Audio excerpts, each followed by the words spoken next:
see, the president has just arrived from Royal Castle, and now they're about to lay a wreath, and then the First Lady will speak. Let's listen in.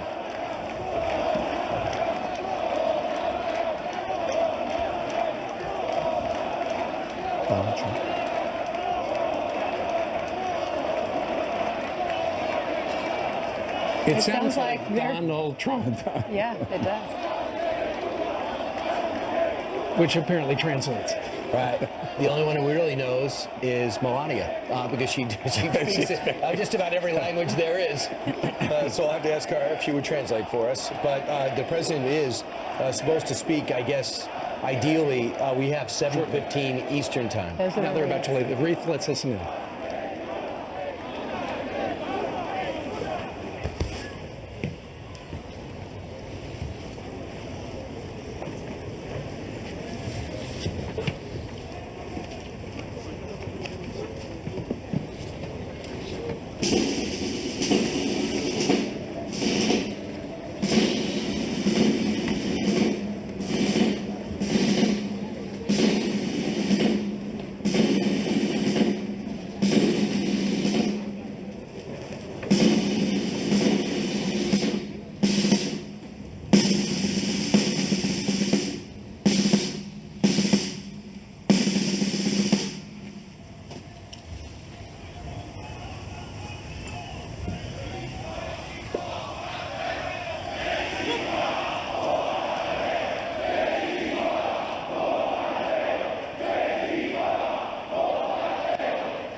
Right now, we're going to take a quick moment to pause so we can welcome in our affiliates from across the country.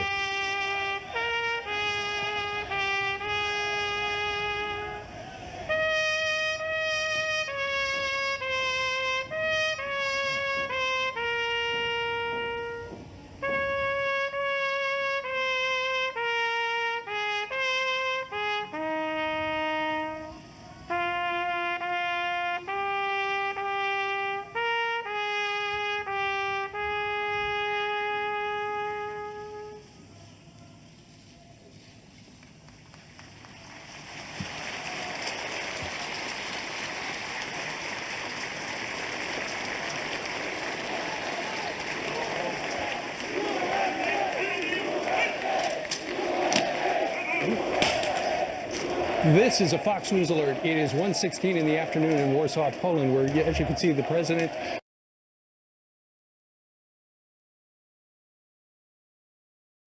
the United States and the First Lady are in Krasinski Square. He is about to give a speech, but first, let's listen to the First Lady, Melania Trump. Hello, Poland.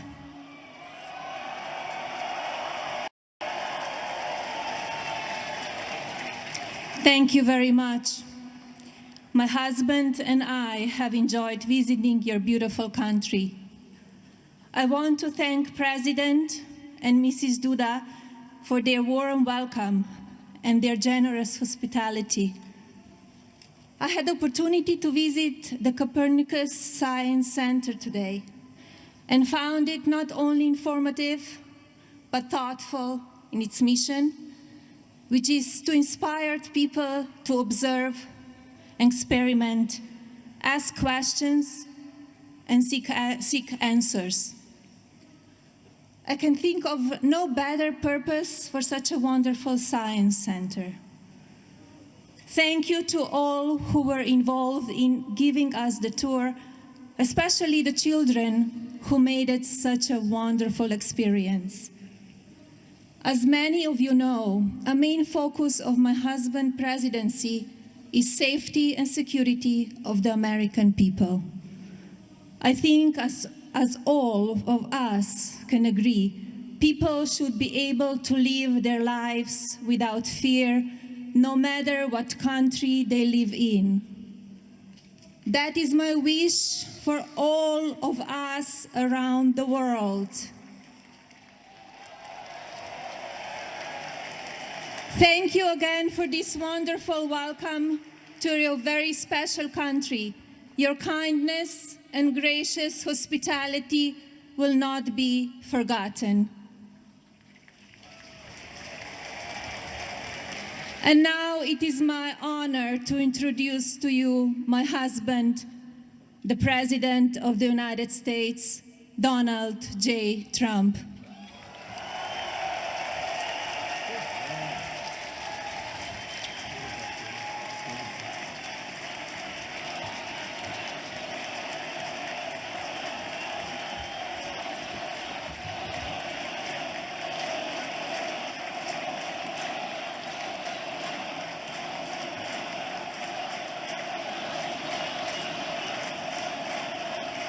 Thank you very much. That's so nice. The United States has many great diplomats, but there is truly no better ambassador for our country than our beautiful First Lady, Melania. Thank you, Melania. That was very nice. We've come to your nation to deliver a very important message. America loves Poland, and America loves the Polish people. Thank you. The Poles have not only greatly enriched this region, but Polish Americans have also greatly enriched the United States, and I was truly proud to have their support in the 2016 election.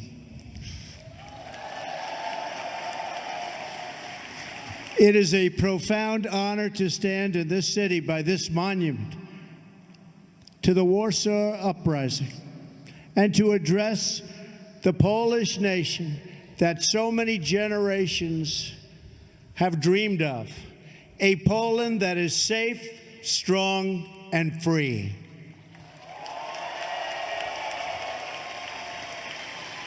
President Duda and your wonderful First Lady, Agata, have welcomed us with the tremendous warmth and kindness for which Poland is known around the world. Thank you.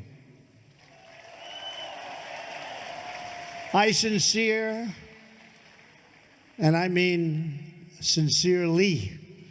thank both of them, and to Prime Minister Shedwo, a very special thanks also. We are pleased that former President Lech Walesa, so famous for leading the Solidarity movement, has joined us today also. Thank you. Thank you. Thank you. On behalf of all Americans, let me also thank the entire Polish people for the generosity you have shown in welcoming our soldiers to your country. These soldiers are not only brave defenders of freedom, but also symbols of America's commitment to your security and your place in a strong and democratic Europe.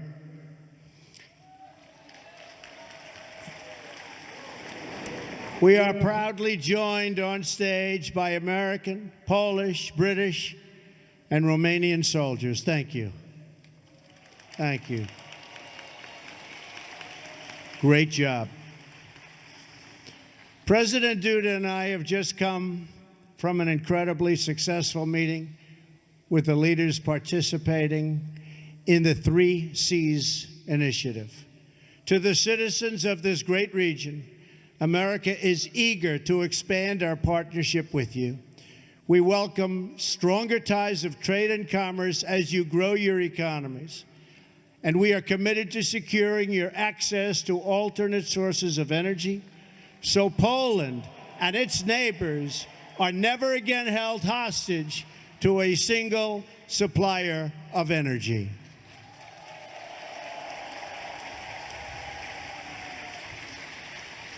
Mr. President, I congratulate you, along with the President of Croatia, on your leadership of this historic 3 Cs initiative. Thank you.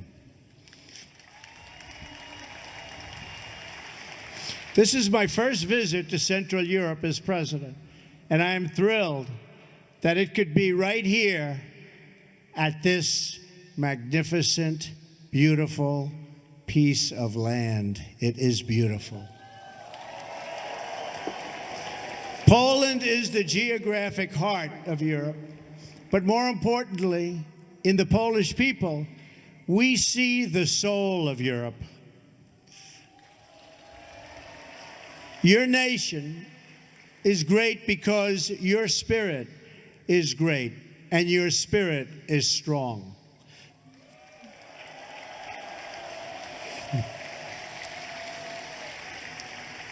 For 2 centuries, Poland suffered constant and brutal attacks. But while Poland could be invaded and occupied, and its borders even erased from the map, it could never be erased from history or from your hearts.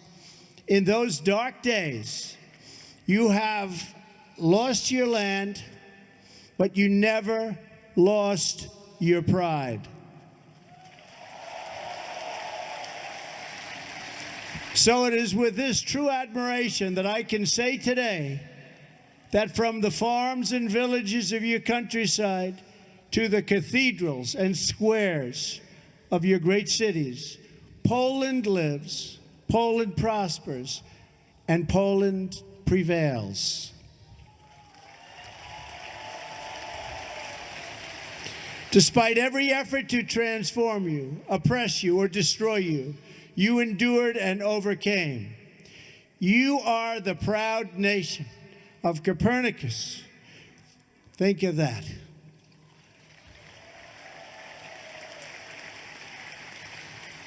Chopin, St. John Paul II.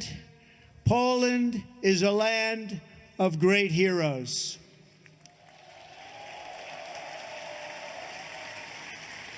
And you are a people who know the true value of what you defend.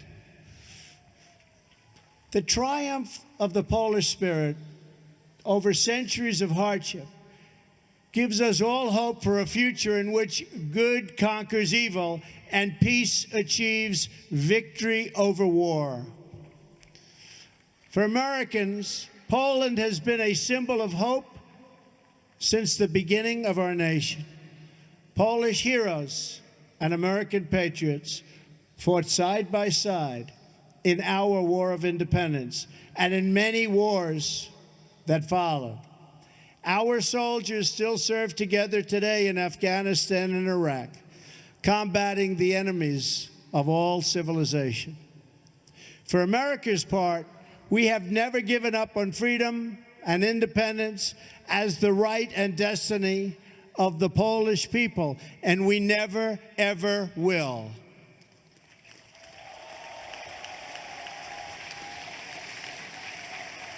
Our two countries share a special bond forged by unique histories and national characters. It's a fellowship that exists only among people who have fought and bled and died for freedom. The signs of this friendship stand in our nation's capital. Just steps from the White House, we've raised statues of men with names like Pulaski and Kosciuszko.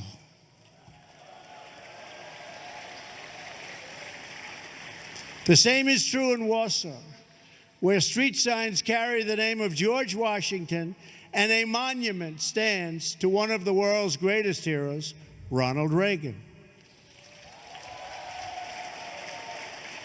And so I am here today, not just to visit an old ally, but to hold it up as an example for others who seek freedom and who wish to summon the courage and the will to defend our civilization.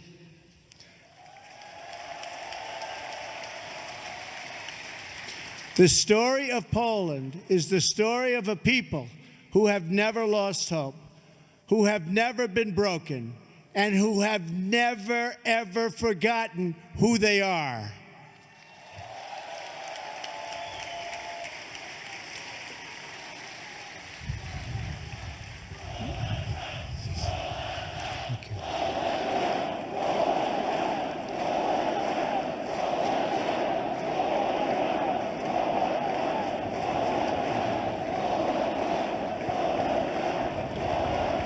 Thank you so much. Thank you. Thank you so much. Such a great honor. This is a nation more than 1,000 years old. Your borders were erased for more than a century and only restored just 1 century ago. In 1920, in the miracle of Vistula, Poland stopped the Soviet army bent on European conquest.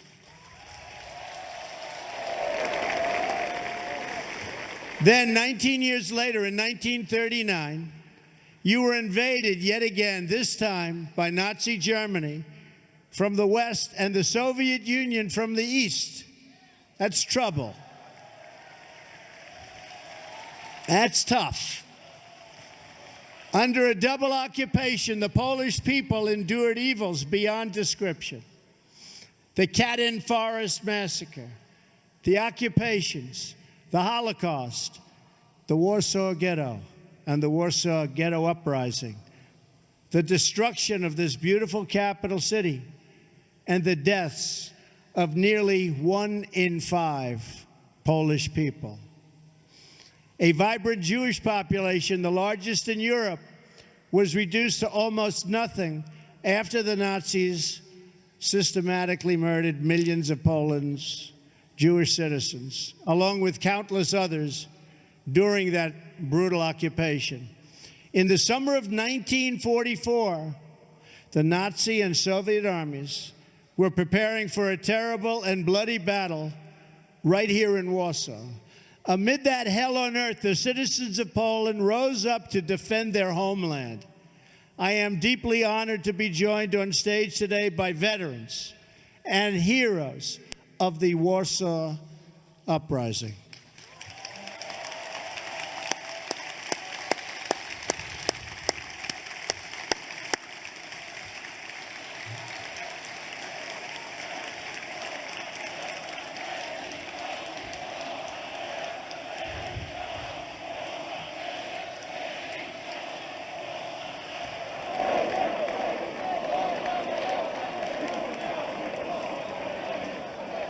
What great spirit. We salute your noble sacrifice, and we pledge to always remember your fight for Poland and for freedom. Thank you. Thank you. This monument reminds us that more than 150,000 Poles died during that desperate struggle to overthrow oppression. From the other side of the river, the Soviet armed forces stopped and waited. They watched as the Nazis ruthlessly destroyed the city, viciously murdering men, women, and children. They tried to destroy this nation forever by shattering its will to survive. But there is a courage and a strength deep in the Polish character that no one could destroy.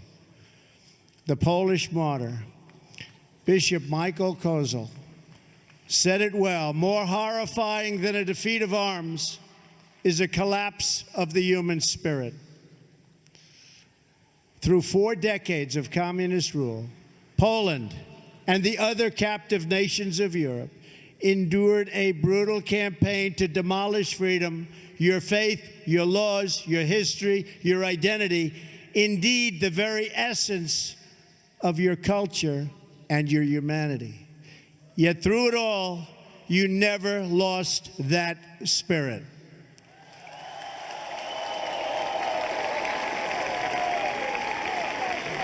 Your oppressors tried to break you, but Poland could not be broken. And when the day came on June 2nd, 1979, and 1 million Poles gathered around Victory Square for their very first Mass with their Polish Pope, that day every communist in Warsaw must have known that their oppressive system would soon come crashing down. They must have known it at the exact moment during Pope John Paul II's sermon, when 1 million Polish men, women, and children suddenly raised their voices in a single prayer. 1 million Polish people did not ask for wealth. They did not ask for privilege. Instead, 1 million Poles sang 3 simple words: "We want God."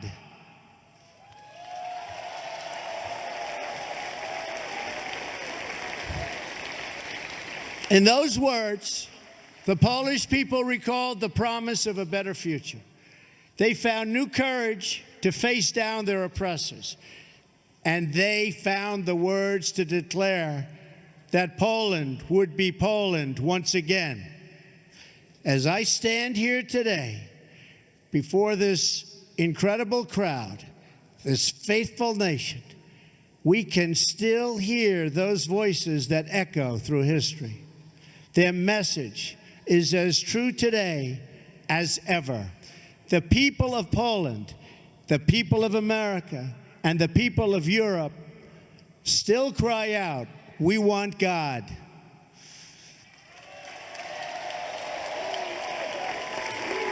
Together with Pope John Paul II, the Poles reasserted their identity as a nation devoted to God. And with that powerful declaration of who you are, you came to understand what to do and how to live. You stood in solidarity against oppression, against a lawless secret police, against a cruel and wicked system that impoverished your cities and your souls. And you won. Poland prevailed. Poland will always prevail.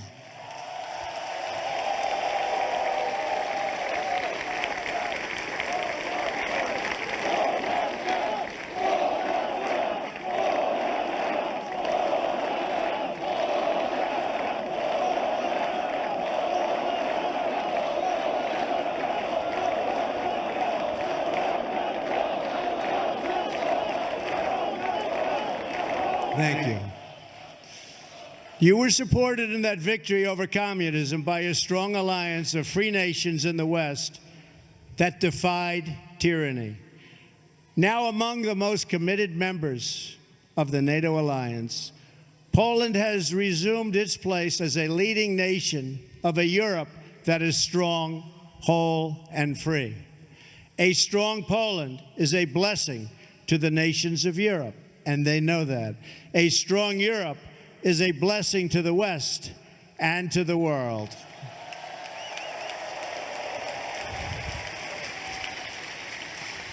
"100 years after the entry of American forces into World War I, the transatlantic bond between the United States and Europe is as strong as ever, and maybe in many ways even stronger.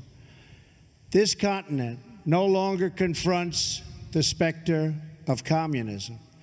But today we're in the West, and we have to say there are dire threats to our security and to our way of life. You see what's happening out there. They are threats. We will confront them. We will win. But they are threats.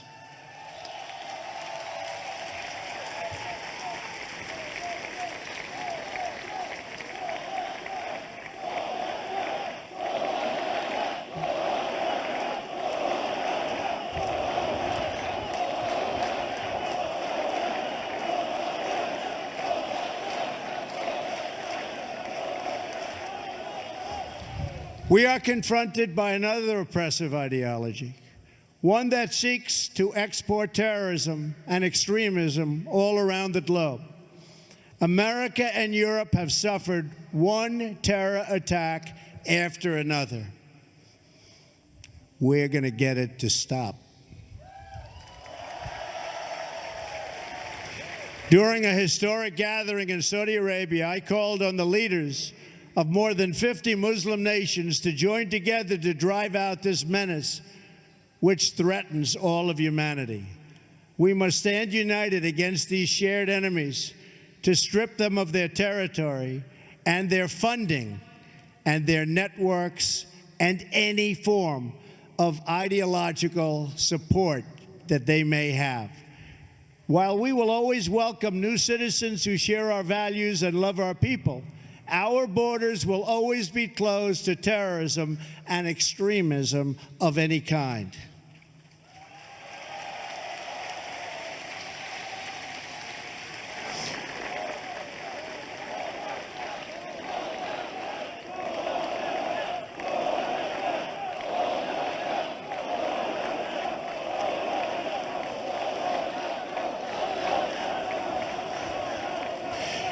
We are fighting hard against radical Islamic terrorism, and we will prevail. We cannot accept those who reject our values and who use hatred to justify violence against the innocent. Today, the West is also confronted by the powers that seek to test our will, undermine our confidence, and challenge our interests. To meet new forms of aggression, including propaganda, financial crimes, and cyber warfare, we must adapt our alliance to compete effectively in new ways and on all new battlefields. We urge Russia to cease its destabilizing activities in Ukraine and elsewhere, and its support for hostile regimes, including Syria and Iran, and to instead join the community of responsible nations in our fight against common enemies and in defense of civilization itself.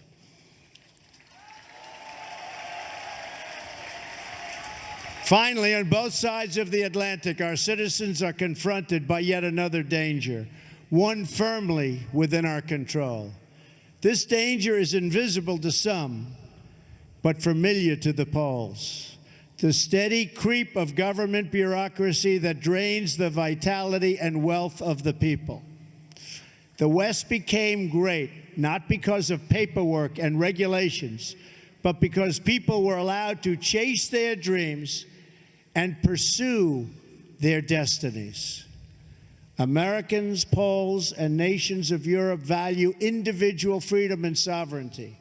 We must work together to confront forces, whether they come from inside or out, from the South or the East, that threaten over time to undermine these values and to erase the bonds of culture, faith, and tradition that make us who we are.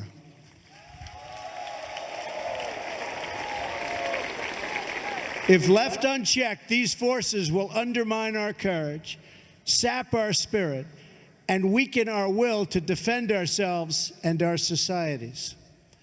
But just as our adversaries and enemies of the past learned here in Poland, we know that these forces, too, are doomed to fail if we want them to fail. And we do indeed want them to fail. They are doomed not only because our alliance is strong, our countries are resilient, and our power is unmatched. Through all of that, you have to say everything is true. Our adversaries, however, are doomed because we will never forget who we are.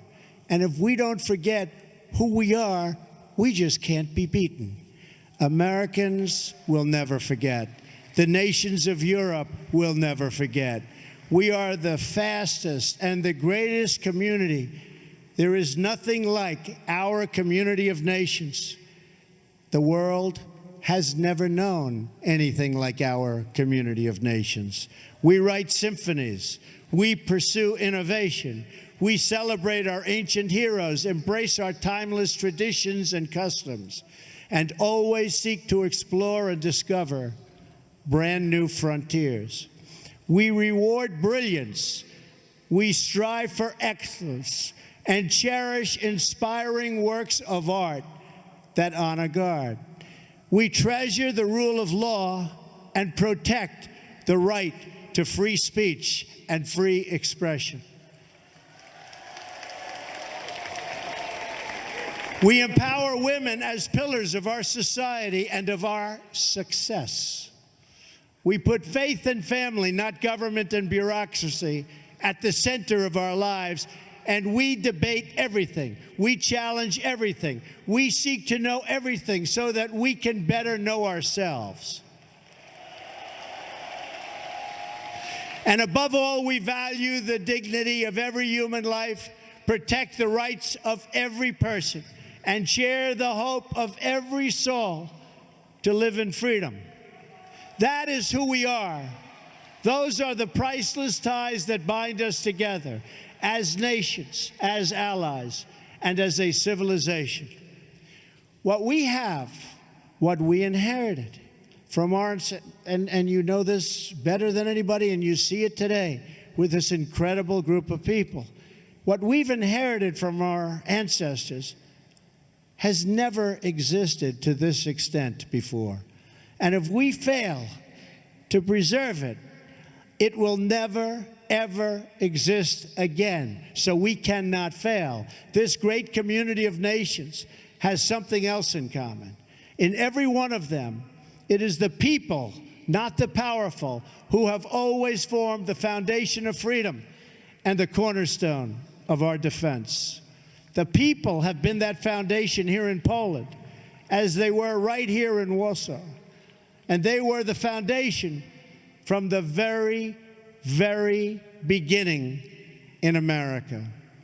Our citizens did not win freedom together, did not survive horrors together, did not face down evil together, only to lose our freedom to a lack of pride and confidence in our values. We did not, and we will not.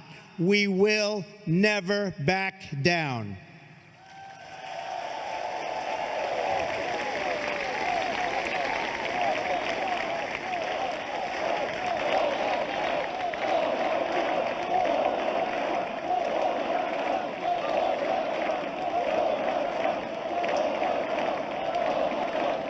As long as we know our history, we will know how to build our future. Americans know that a strong alliance of free, sovereign, and independent nations is the best defense for our freedoms and for our interests. That is why my administration has demanded that all members of NATO finally meet their full and fair financial obligation. As a result of this insistence, billions of dollars more have begun to pour into NATO. In fact, people are shocked, but billions and billions of dollars more coming in from countries that, in my opinion, would not have been paying so quickly. To those who would criticize our tough stance, I would point out that the United States has demonstrated, not merely with words, but with its actions, that we stand firmly behind Article 5, the mutual defense commitment.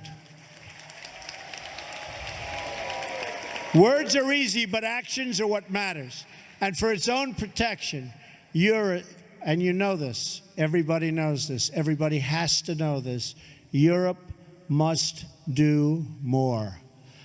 Europe must demonstrate that it believes in its future by investing its money to secure that future. That is why we applaud Poland for its decision to move forward this week on acquiring from the United States the battle-tested Patriot air and missile defense system, the best anywhere in the world. That is also why we salute the Polish people for being one of the NATO countries that has actually achieved the benchmark for investment in our common defense. Thank you, Poland. I must tell you, the example you set is truly magnificent, and we applaud Poland. Thank you. We have to remember that our defense is not just a commitment of money. It is a commitment of will, because as the Polish experience reminds us, the defense of the West ultimately rests not only on means, but also on the will of its people to prevail and be successful and get what you have to have. The fundamental question of our time is whether the West has the will to survive. Do we have the confidence in our values to defend them at any cost? Do we have enough respect for our citizens to protect our borders? Do we have the desire and the courage to preserve our civilization in the face of those who would subvert and destroy it? We can have the largest economies and the most lethal weapons anywhere on earth. But if we do not have strong families and strong values, then we will be weak and we will not survive. If anyone forgets the critical importance of these things, let them come to one country that never has. Let them come to Poland.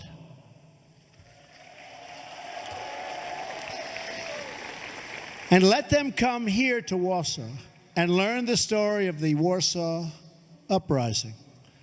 When they do, they should learn about Jerusalem Avenue.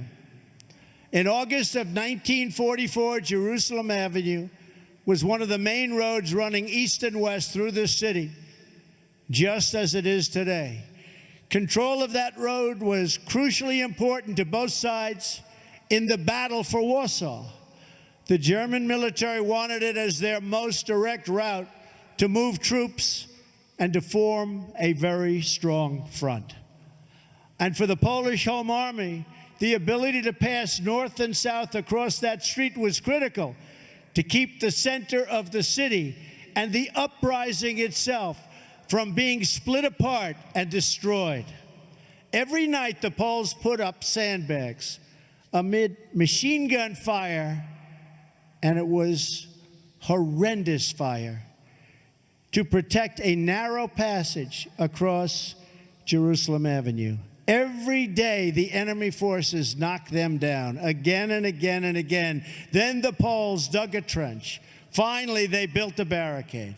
And the brave Polish fighters began to flow across Jerusalem Avenue. That narrow passageway, just a few feet wide, was the fragile link that kept the uprising alive.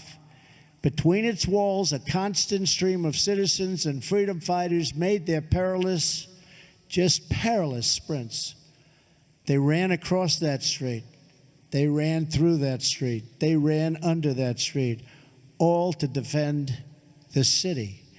The far side was several yards away, recalled one young Polish woman named Greta.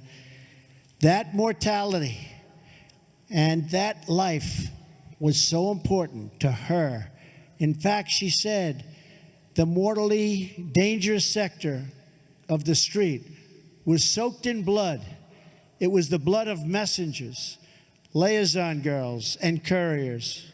Nazi snipers shot at anybody who crossed. Anybody who crossed, they were being shot at. Their soldiers burned every building on the street, and they used the Poles as human shields for their tanks in their effort to capture Jerusalem Avenue. The enemy never ceased its relentless assault on that small outpost of civilization. And the Poles never ceased its defense. The Jerusalem Avenue passage required constant protection, repair, and reinforcement. But the will of its defenders did not waver, even in the face of death. And to the last days of the uprising, the fragile crossing never, ever failed. It was never, ever forgotten.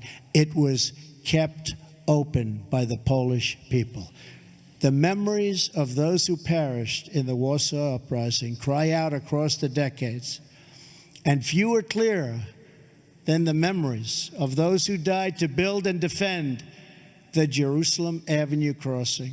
Those heroes remind us that the West was saved with the blood of patriots, that each generation must rise up and play their part in its defense.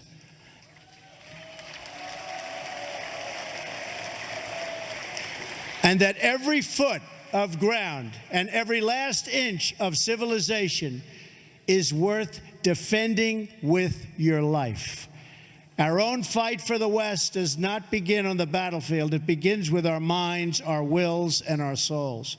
Today, the ties that unite our civilization are no less vital and demand no less defense than that bare shred of land on which the hope of Poland once totally rested.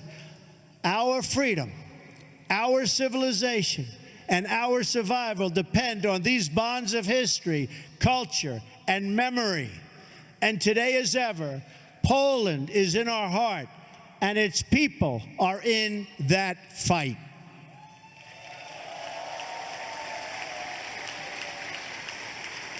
Just as Poland could not be broken, I declare today for the world to hear that the West will never, ever be broken. Our values will prevail, our people will thrive, and our civilization will triumph.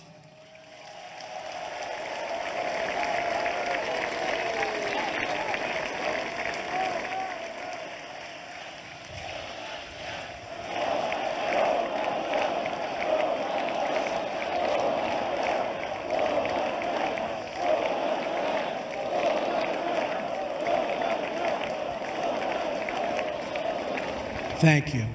So together, let us all fight like the Poles, for family, for freedom, for country, and for God. Thank you. God bless you. God bless the Polish people. God bless our allies.